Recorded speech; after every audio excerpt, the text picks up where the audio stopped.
with your host, Andrew Romanella. I legitimately watched the entire women's triathlon the other day. I gotta tell you, that was exhilarating stuff. I was locked in because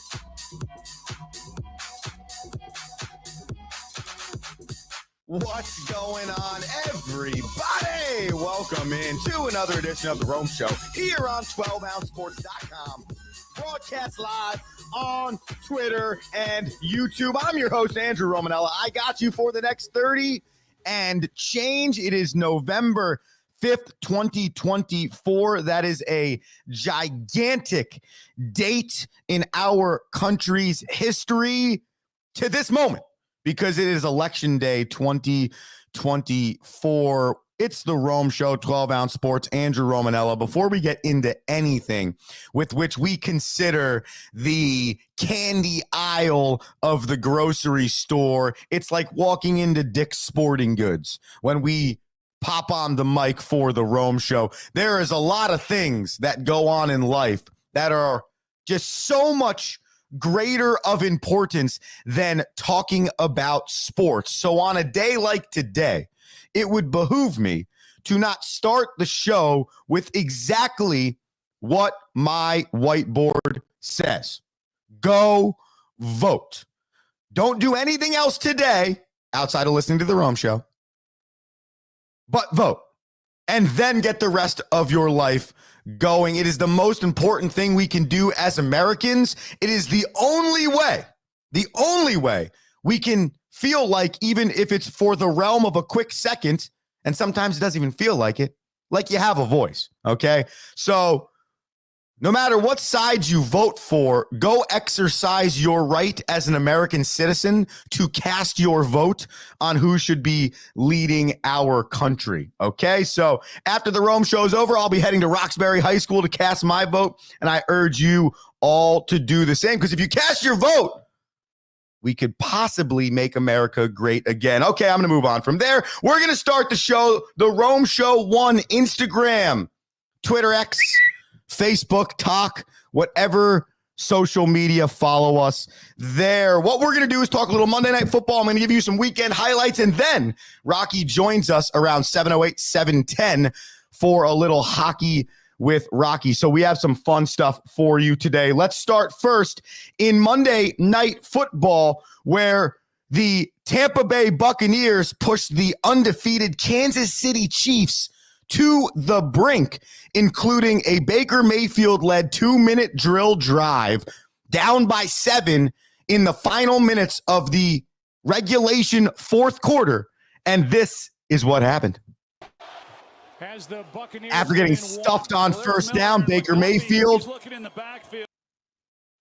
handoff, nope, play action, touchdown, ties the game 24-24. So we go into overtime, okay? And it's funny too, right? Because the officials state in overtime, hey, everybody's going to get a chance to touch the ball unless they score a touchdown. So no, everyone's not going to get a chance to touch the football. The rule is not exactly what the rule should be. And in a situation like this, which we've seen Patrick Mahomes, Andy Reid, and the Kansas City Chiefs do this before. They win the coin toss, they get the rock, and they don't give it back, as evidenced by this touchdown by Kareem Hunt to win the ball game in overtime for the Kansas City Chiefs.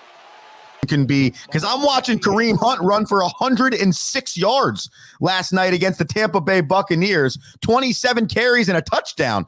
I think we could use him on like 15 to 20 teams in the National Football League. Patrick Mahomes' best day of the year, 34 of 44, 291, 3 TDs. Baker Mayfield played pretty well against a really good Kansas City defense, 23 of 31, 202 TDs. The difference was Kansas City was able to shut down the Tampa Bay running game. The Tampa Bay running game is one of the best in the National Football League with Bucky Irving and Rachaad White. Well, they only ran for 95 yards on 19 carries last night, and that was, I think, a difference maker, and it was a rainy day, so it was not easy to throw the rock.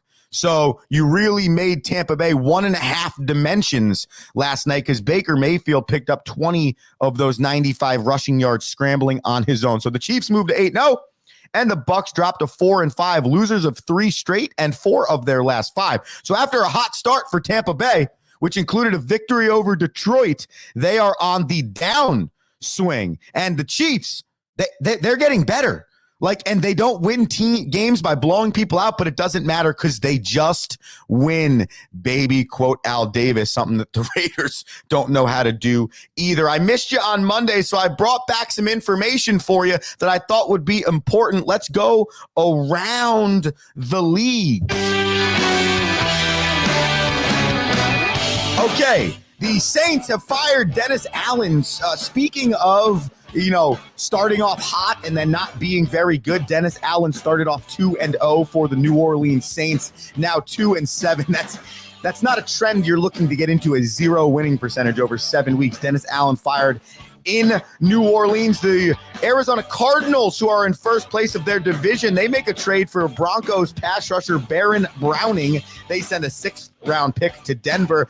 Christian McCaffrey is back and practicing. Get excited, ladies and gentlemen.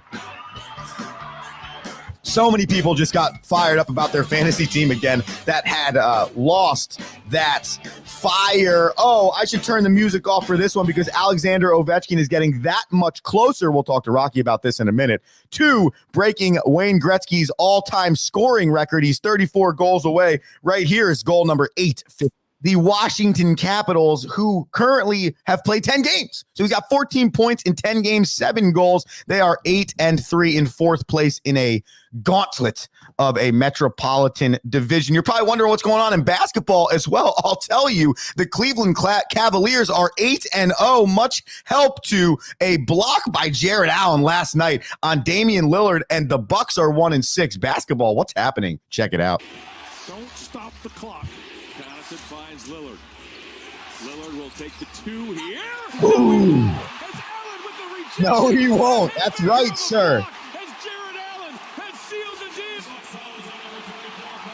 And the Bucks going the opposite way 4 years after a championship. They start 1-6. The Cleveland Cavaliers going the right direction. They start 8-0.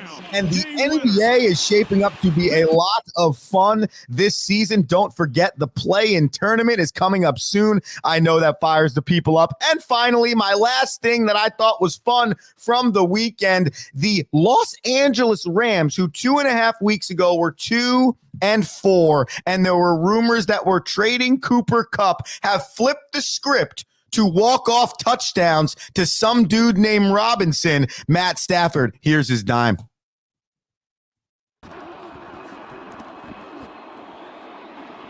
I'll do the play-by-play. Stafford drops back, 50-yard bomb to the end zone, one-hand catch, touchdown! And the Lions in overtime walk it off against the Seattle Seahawks and improve to 4-4 on the season.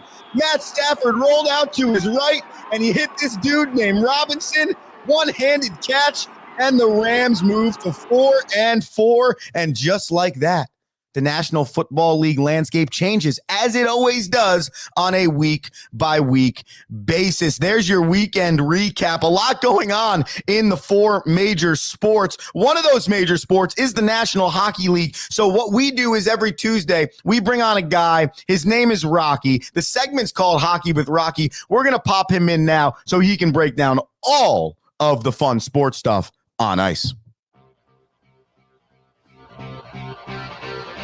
Now, inside the glass, Hockey with Rocky. What's going on, everyone? My name's Gordie Howe. I'm sitting 3rd on the all-time goals list behind Alexander Ovechkin. How we doing? We are doing great. How you doing, Gordie? I'm doing good. I already voted. Oh, very nice. So Yeah. You're on America. track with the Rome Show Get Out and Vote mantra today on this Tuesday. Listen, as a historian and a lover of the American Revolution, I don't know how I don't go. vote today. It's just, it's just not American. It's a great point out of you. Before you get into your hockey details, can you explain for people watching live? And by the way, comment in on the show, YouTube and X, and we can throw those comments for Rocky right up on the screen, and we can have a real healthy discussion here about whatever noise Rocky brings to the show. Forecheck, back check, paycheck. Rocky, explain. Listen, forecheck hard, back check hard, you're going to get paid. It's that simple. Forecheck is attacking the zone. Back check is defending yours. And paycheck is what happens when you do both. I love it. In baseball, we have look good, feel good, play good. And then usually they pay good. So I feel that too. All right, Hockey with Rocky. The segment is yours, sir. So I've got two things, and then I'd like to hum a few bars on the Rangers, if you don't mind. Hum some bars, baby.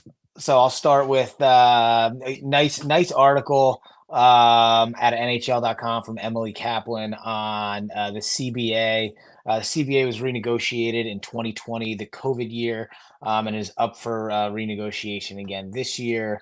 Good news. Gary Bettman's been the commissioner of the league for, I want to say, just about 30 years. And the NHL has experienced 3 different lockouts. The last one in our lifetime, which a big one was one of the big ones was in 06. What came out of that was actually the shootout, which was a big one, but that was a full season lost. But it sounds like all reports are players, league officials, optimism, same page. Everyone's really kind of focused on how the NHL can make more money. And the NHL hit a record high $6.2 billion in revenue last year, which is extremely notable considering when you compare it to the other leagues. So that's up. And I think for hockey right now, you have to get this negotiation done in a timely manner because you're in really way too good of a place as a sport. And I think it's time to strike on where the sport can take its next step. No doubt. And I think it sounds like, early and done is where we're going to go, which is a good sign for the NHL. Good. From an Ovechkin standpoint, so I took a look at where Ovechkin ranks amongst the goals. I'm pumped that you showed it because they played the Rangers the other day. He scored 2 goals. I was like, dude, this guy's going to hit it this year. He's on fire, man. So here's the stat. I mean, here's the so a couple of things to point out. The difference between Gretzky and Ovechkin. So the number one difference is in the assist category. Wayne Gretzky, 1,963, which puts him at a massive point total at 2,800. Right, so 2,857. So think about that. So that's almost averaging like 1.5 to 2 points per game for his entire career. That's wild. Which is nuts. And now Ovechkin comparative only has 704 assists in his whole career. Yeah. So almost a 1,600 assist difference. That's wild. But actually, when you look, but I guess that's a testament to the depth and team that was needed around him. So kudos to the Washington Capitals. And my next follow-up question on that is that also a testament to the type of hockey that Gretzky was playing? Because I would also have to imagine that in an era when goaltending also maybe wasn't as good, you have more assists on the board because more goals are going in. If that makes any sense. No, I mean, if you think about Gretzky's retirement game, right? They had 99 behind the net. And the reason 99 was painted behind the net was because he made hanging out behind the net cool. Because that's where he used to dish the puck from. Sure. He was almost, in reality, more known for his ability to set others up and make the people around him that much better than he was his goal scoring. His ability to control the puck and control the game and distribute was almost as good as his goal scoring ability. So, you know what? You probably don't think about that because the fact of the matter is we are a sports society that loves offense. And even though assists are offense, you have to be a unique person like ourselves to actually enjoy the assists sometimes over the goals.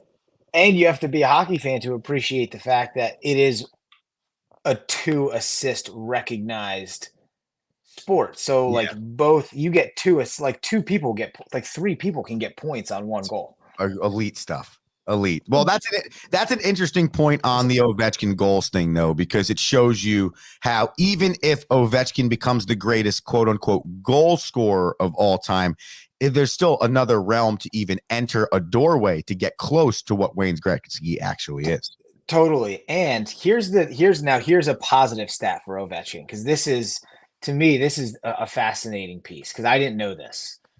So he is in real time 34 goals away from tying Wayne Gretzky. And Wayne Gretzky accomplished his goal scoring feat across 1,487 games, and Ovechkin has currently played 1,437. So he has 50 games to score 34 goals, and he could tie the record in the same number of games. And to me, I think that really showcases Ovechkin's true skill set. Like, you could argue the point that the assist thing takes away from his brilliance, but I would come back and say, yeah, but look at how quickly he's done it in an era of NHL that is 10 times like better goaltending, better all-around play, faster speed, better defense, all of the above. So I think that part is actually really impressive to me. And I got to tell you, he could be the greatest goal scorer of all time. And I don't think that's also a shot at Wayne Gretzky, because not at all.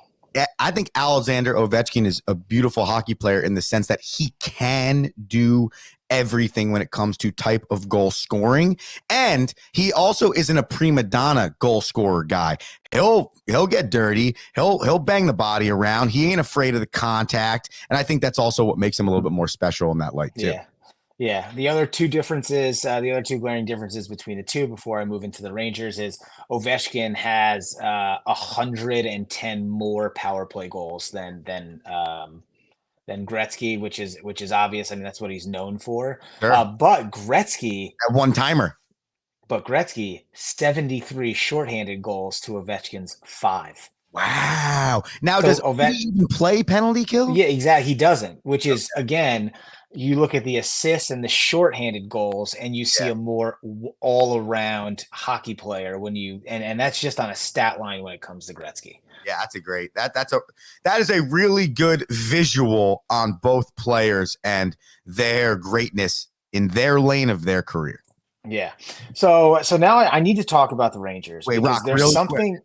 Let's just do this. 12ouncesports.com. You're listening live on X, on YouTube. You can comment on either of those. Go to 12OZ Sports on X or YouTube. Subscribe to both, and you can comment on the show. So you got any questions for Rocky? Anything you want to talk about hockey with Rocky wise? While you go on your Rangers rant, I'll check my Instagram questions, Rock. But I just wanted to give the people the love. 12ozsports.com. You know the deal. Go ahead. Get your 12-ounce curls in every morning at 7 a.m. with Andrew Romanella and the Rome Show. So I've got to hum a few bars here because there's something happening on the Rangers roster that is got everyone scratching their head, and that's the fact that they're 8-2-1. They're seemingly going to continue to be a top team in the Metro and in the league. However, they don't know who their lines should be. So before going into the Islanders on Sunday afternoon, the Rangers were outshot 87-37 in the two contests leading into the game. And what we saw from Peter Laviolette was a line shakeup. And it was for the first time in a long time, probably about, I want to say 6 years, that we saw Mika Zibanejad play not with Chris Kreider 5-on-5. Now, this is something that 360 Management Services and myself has been literally calling for a long time. Ask and you shall receive. So here's a couple of things that I think people that they're going under the radar about Kreider. And I'm not saying Kreider's a bad player. I think he's a great asset to the team. He scores big goals. He plays important minutes on the power play and the penalty kill. But if you're not measuring his 5-on-5 play, you are putting the players around him at a disadvantage. And here's why. 2 weeks ago, when I came on this show, I had a stat prepared for you that I actually didn't get to. And I told you about that stat after. And it was through the first undefeated games of the Rangers season, there was only one player on the entire roster that was in the minus category. That was Mika Zibanejad. And Mika is he's an offensive centerman, but he's known as one of the most all-around centers in the league. You always put him against the top line, defensive-minded, but he is off to a bad start, off a bad season from a 5-on-5 perspective. So we enter Saturday. Zibanejad gets to play with Panarin and Lafreniere, Trocheck. So now they break up this third line, who has been fascinating. Filipino back from injury, Will Cooley in his second campaign as a full-blown NHLer, and Capo Caco, who we know was selected second overall behind Jack Hughes to the Devils, and it has been a who's good. Everyone thinks Capo's like not performing to the level he should be. Well, we start the season, and this is the best defensive line in the league, best production line in the league. Even through Sunday, Hedl, Cooley, and Capo lead the Rangers in plus minus, which means this is your best 5-on-5 line. So now they get broken up. Cooley goes to play with Trocheck and Riley Smith. Hedl and Caco play with Kreider. On Sunday, versus the Islanders, in which the Rangers pretty much dominated, only 2 individuals showed up on their stat sheet as minus ones. Those 2 individuals were Phil Hedl and Capo Caco. The 2 guys that play with Kreider 5-on-5. Your best offensive and defensive forwards going into the tilt show up as your worst forwards at a 5-on-5 clip. So are you saying you didn't like the line change? No, I'm saying that Chris Kreider is a liability at 5-on-5, and it is going to tear up their lineup if they don't come up with a solution to where he needs to fit. Yeah, because like, if he can do, because like, well, you put him on the 4th line, he only does the power plays and penalty kill. Well, that's actually not a bad move. Look at if you look at Chris Kreider's production, I want to say 25 to 50% of all of his goals have either come on the power play or the penalty kill over the last 3 years. I mean, that makes sense. This is one of the things I feel like Rangers has been saying a lot about him. He gets a plus for being on the power play, which is why he doesn't show up on the stat line as a minus with the 5-on-5 stuff. But someone has to pay attention to this, and I don't know if anyone is. I mean, you would hope, since it's their job to pay attention to it, but you might be right considering it's been a consistent pattern over the course of the last 3 to 5 seasons for the Rangers with Chris Kreider. And I feel like this has been his whole career, though, where it's like every year you're going into the season saying, all right, are we going to get a little bit more from Kreider this year? Is he going to be a little bit better in the 5-on-5? Is he going to do a little bit more than be a great power play scorer? And every year we get to this point where the Rangers are good. They're clearly one of the top 8 teams in the league. And we're still a little unsure, though, because it doesn't feel like a 5-on-5 presence is consistent, or you have one of your better players or supposed to be better players in Kreider not fully performing. And Rock, I think at some point what you're saying, I mean, there's got to be, it's either you got to move on from him, or like you're saying, do something drastic that hasn't been done before, which is actually probably the most appropriate. Well, the fascinating part about Kreider is that over the last 3 seasons, he's had his 3 most productive goal seasons of his career. He scored 52 goals in 21-22, 36 and 39 the last 2 years, respectively. And again, now, when in his 52 goal season, 26 came on the power play and 3 came shorthanded. So 30% of his goals. Last year, he had, in 22-23, 12 of his 36, so a third of his goals came in special teams. And then last year, he had another 20, so 50%. So I'm not wrong. 50% of all of his goals come on special teams. All right, Rock, we got 2 write-ins on the Instagram. We got about 2 minutes left here, so I want to get to these. Yeah. The Rome Show 1, Instagram, X, Facebook, TikTok. Follow us. Marty62 writes, the Panthers are on a 5-game winning streak. They're 8-1-1 in their last 10. Are they the best team in the league? The Carolina Panthers? The Florida Panthers. Oh, the Florida Panthers. The Florida Panthers right now, yeah, they probably are the best team in the league. Those guys, I mean, they played the Rangers. They played the Rangers a few weeks ago, and they were good. Like, they were tough, they were physical, they were exactly who they were when they won the Stanley Cup. I think that they are going to be just as difficult to get through this year as they were last year. They've got something going on in Florida that I really like. All right, sweet. And then the last one we got here, and again, appreciate the people that write in, and hey, you can get in live too. And if you write in live on YouTube or X, we can put it right on the show. Carolina Panthers. And any underscore right says you talked about Ovechkin 50 goals. I think this either way, I'm just going to abbreviate this. How long do you think it's going to take till Ovechkin breaks? He's breaking it this year. Yeah. I don't think there's any way. How many games? Well, let's see. He's played For the 81. He's played 11 games. He has 34 goals left. I think he does it at like game 65. Okay. I like it. And then he will be quicker than Gretzky all time, correct? It will be right. I don't know if he's going to do it in those 50 because 65 puts it right at 50. So that's why I like that number. It'll be. I think it's going to be right around it. It's so sportsy in that he'd knock it in the exact same amount of time as Wayne Gretzky did. It would be very sportsy. Yeah. Rocky and then real quick, back to Marty, just real quick. Like, I haven't watched the Winnipeg Jets play, but they from all the reports are just, if not better than, or just as good, if not better than Florida. But I've seen Florida play, and that's why I'm like confident in it. And the Jets, for me, I don't know enough about either right now. So that's why I just deflect those questions to you. So, and I appreciate the people writing in. We got to get the hockey. We're about to start rolling downhill with this. I mean, we're only 10 to 15 games. This is huge. I'm pumped. Thank you for the write-ins. I feel blessed. Good. Yes. Rocky, last thought.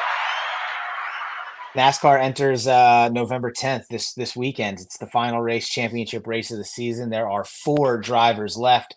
Those drivers are Ryan Blaney, Joey Logano, Tyler Reddick, and my personal favorite, who I've been watching slide under the radar this entire season, William Byron, driving the number 24 car. So We'll see who is going to win. Can Ryan Blaney go back-to-back in the NASCAR Cup Championship? Only Chevrolet will be able to tell you. All right, maybe we'll get Chevrolet on next Tuesday as well. Thanks for the write-ins, peeps. See you next week. Rocky Romanella, everybody. That's the good stuff right there. Oh, no. That's not what we're looking for. This is the good stuff right there. Rocky, we love it. What else we love? We love making money on this show, what we try and do every daily bananas. People, here we go. Dun, dun, dun, dun. Okay. So, a little update because I haven't been on the show since last Friday. We took football over the weekend. We took the Eagles at the -7.5. We did not get that. We had the Browns at 1.5. We didn't get that, but we did have the Commanders at the -4. So we went 1-2 over the weekend. Man, I feel like the National Football League has been really, really hard all year with every type of thing. Fantasy football, your survivor pool, and then you're just straight up your banana choices. Okay, so I'm going to go with Nathan McKinnon of the Colorado Avalanche recording a point today. We have a hockey flair because Hockey with Rockies on a Tuesday. We're also going to take, hold on, we don't want this music to change. Good. We're also going to take the Penguins money line. Why? They're on the road against the New York Islanders. The Islanders are 1-3-1 at home. So I'm going to take the Penguins and then give me the Wild over the Kings. The Wild have won 3 straight contests. The Kings have dropped one of their last 2. So I'm going to take the Wild there. So McKinnon records a point. The Penguins win. The Wild win. You win bananas for your bushel. And we all win when you listen to The Rome Show on 12ouncesports.com and Dingo TV. Hey, Follow us on social media. We ask you every week, The Rome Show 1 or 12 OZ Sports. Be electric today. We're back tomorrow. The Rome Show. Peace. Thank you for listening.